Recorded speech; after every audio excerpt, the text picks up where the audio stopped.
We can now go live to Washington to speak to our correspondent, Tony Waterman. Tony, President Trump says he's in high-level talks with Cuba. What should we expect from these discussions? Anything imminent?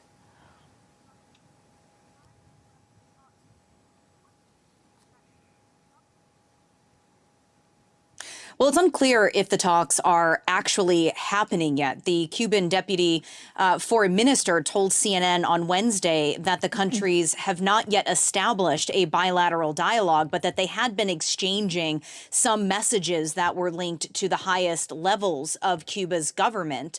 When and if these talks do happen, it's very much expected that the United States is going to take a hardline approach, a maximum leverage type strategy aimed to force the Cuban government to abandon its socialist system. Trump has expressed confidence that the deal or a deal will be made with Cuba that will make Cuba free again, describing the island as a failing resource-strapped nation. Just to kind of put this in context for everybody, the Secretary of State in the United States, Marco Rubio, he is of Cuban heritage. His parents actually emigrated to the U.S. back in the mid-1950s, and he has been very outspoken throughout his political career about Cuba, and his anti-communist political views are very much driven and heavily influenced by his parents' own experience in Cuba. So there's been a lot of discussion about what sort of influence Marco Rubio has had in what is taking place, you know, not just in Cuba, but what has also taken place in Venezuela last month, and the influence that he has over the president right now. And Cuba says it's open to dialogue with the U.S., but rules out any talks about leadership change. So how limiting is that in terms of compromise?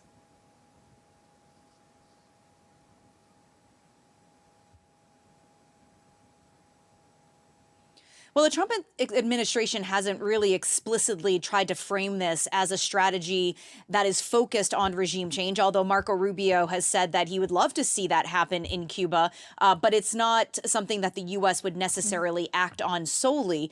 Cuba, as you mentioned, has explicitly stated that it is not willing to discuss regime change or even changing its constitution. So this could be slightly limiting in talks going forward, but the focus could very easily shift to things that the two countries could find agreement on. So Cuba has said that it's open to meaningful dialogue on issues like regional security or drug trafficking. Both of these issues have become very pivotal to the Trump's administration's national security strategy.